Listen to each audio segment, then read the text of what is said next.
to your weekly chat. It's your girl Maggie. Good morning, good afternoon, good evening, wherever you are in the world. It's a beautiful day, and I thought I would continue with our topic on risk taking. I realized I had a lot more to say about that.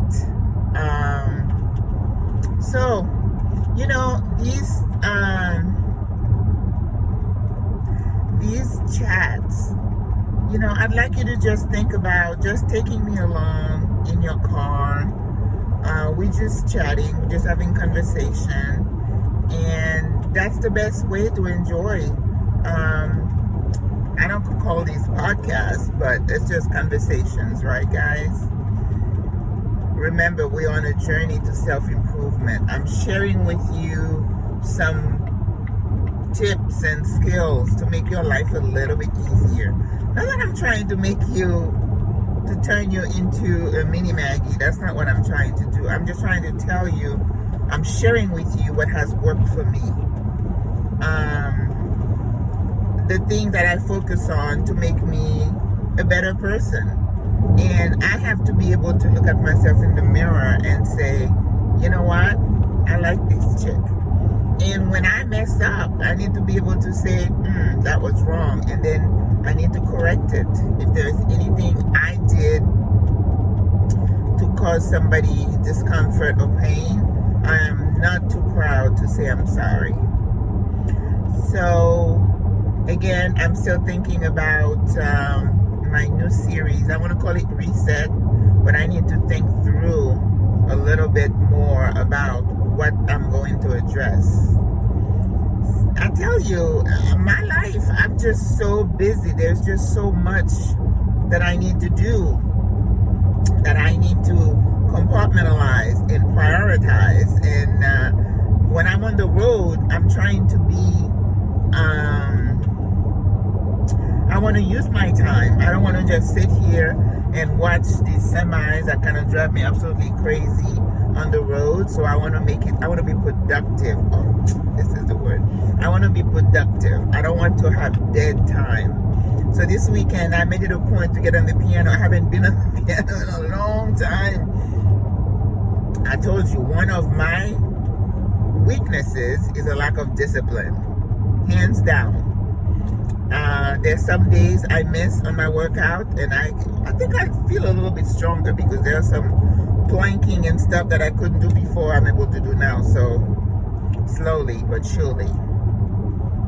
But I thought as we left that topic earlier, that maybe I needed to expand a little bit more, right? Favorite word. So I explained to you that risk-taking is making a decision without knowing the outcome. And I also talked about doing your research before you make a decision. Being a risk-taker doesn't mean being impulsive. Being a risk-taker is also about thinking through your decision, weighing the pros and cons. There are some risks that are not worth taking, right? If it's not going to be good for you or your family, what's the point? But how do you know what's going to be good for you if you don't know who you are and what you want and what your goals are? Everything is intertwined and interrelated. Your goals when you were in your 30s were different than your goals now. As a middle-aged woman, rushing towards the end, retirement, my mind is different, my goals are different, and my risk tolerance is different. Maybe I'm more of a risk taker now. It's like, what the hell, why not, right? But when you have kids, there are some decisions that may not be appropriate for that time in your life. And I think one of the key is to be able to say, not now. You may have a goal that would involve taking some risks, but if those risks are going to be detrimental to you or your family, you may want to say, let me pause on that for now. that doesn't mean you're not gonna get back at it. It's a deferred. You defer it, you're putting it on pause, and you're gonna pick it up later on. You have to be able to do that. If somebody, like a lot of women who stay home with their kids, and they get the ignorant people to say, oh, what kind of job do you do? Like you don't work if you're taking care of 3 little kids. Ugh, don't you want to, right? But maybe that woman has made a conscious decision to stay home with her kids. That's commendable. She needs to be supported. So once you do your homework, you know what phase in life you're in, and you know what your goals are.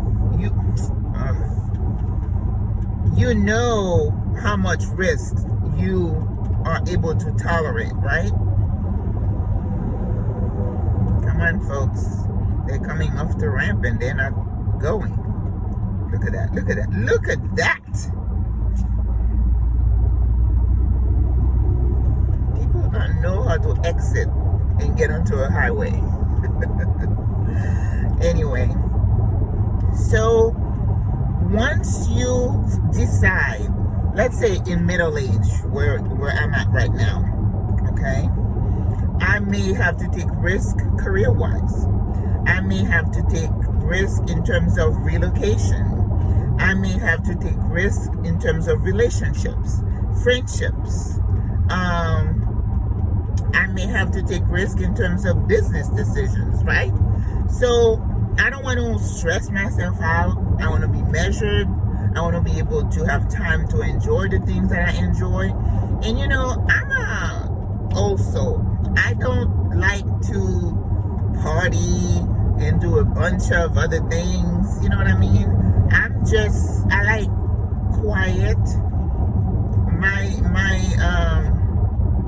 The things that I enjoy are just pretty boring. I like classical music. You give me good music, I'm happy. Again, I get in the kitchen, I cook, I experiment. All these things feed me and make me a happier person. So I need to engage. I need to give myself time to do those things that make me feel good, right? So once I outline those things that I would like to do that might involve risk, then I do my homework, and we talked about that in the previous video. But also, one of the things about taking risk is what ifs. What if it doesn't work? This is where your risk tolerance comes into play.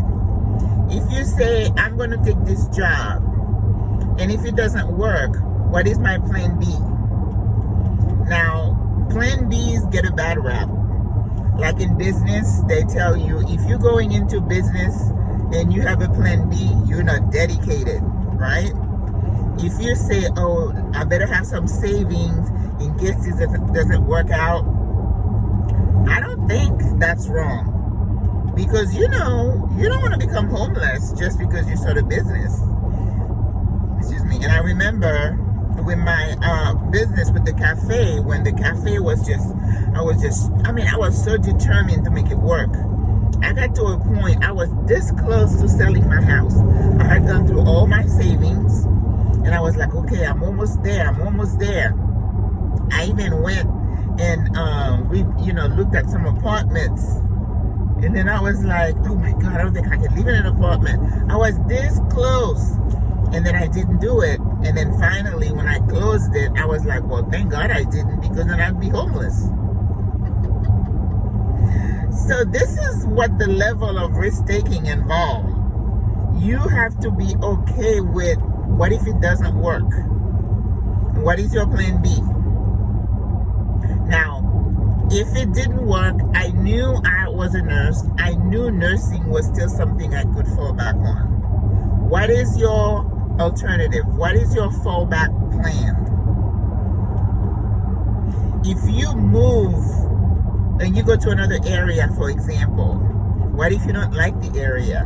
What is your plan B? What are you going to do? See, this is all part of your planning. And to me, having a plan B when you're taking risks, I think it's smart. So I don't think it's a sign of weakness at all. You don't want to take your risks and then depend on your friends and family to support you when things don't work out. I don't think that's smart.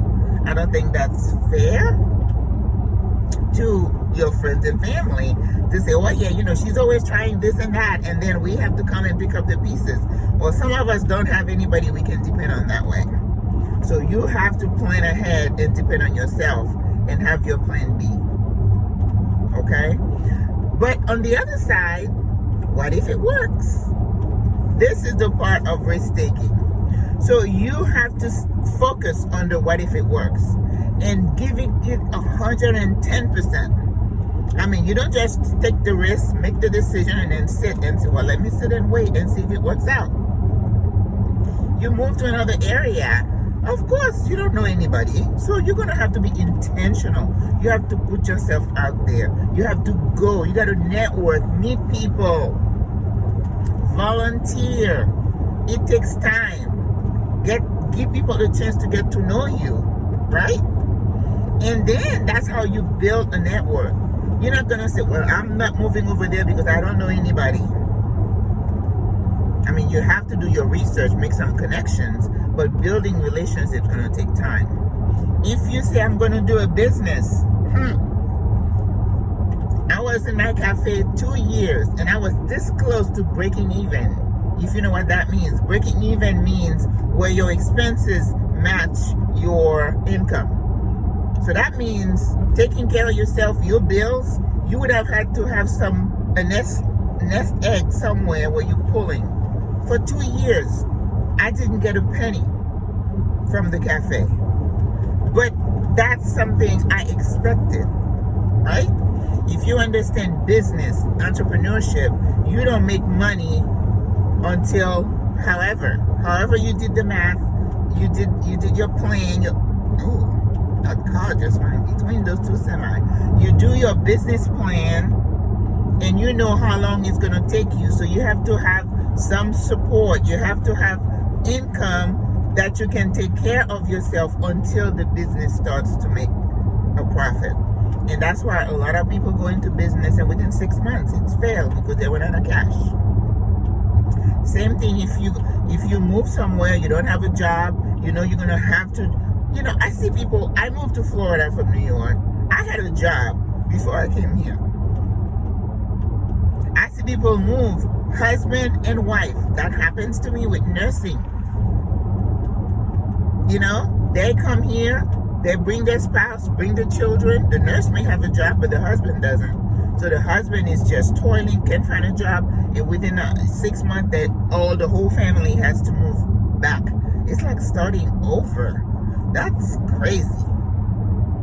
So understand that taking a risk doesn't mean being stupid about making decisions. You have to have support. You have to have a backup plan. And if you get into anything with your eyes open, with good planning, chances are you're going to be successful. But you have to always think in the back of your mind, what if it doesn't work? What is my plan B? Always have a plan B, guys. That doesn't mean that you're not smart. It doesn't mean that you don't have faith.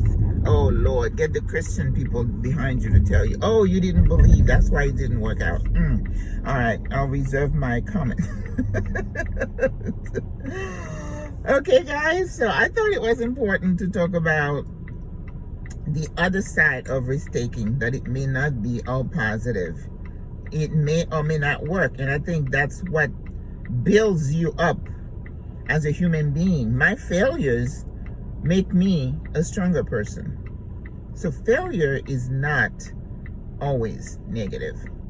It's how you look at it and what you learn from it. Okay, guys, that's it for the risk-taking lesson. God loves you. I love you. Have a beautiful day. Au revoir. À la prochaine. Bonne journée. Mwah.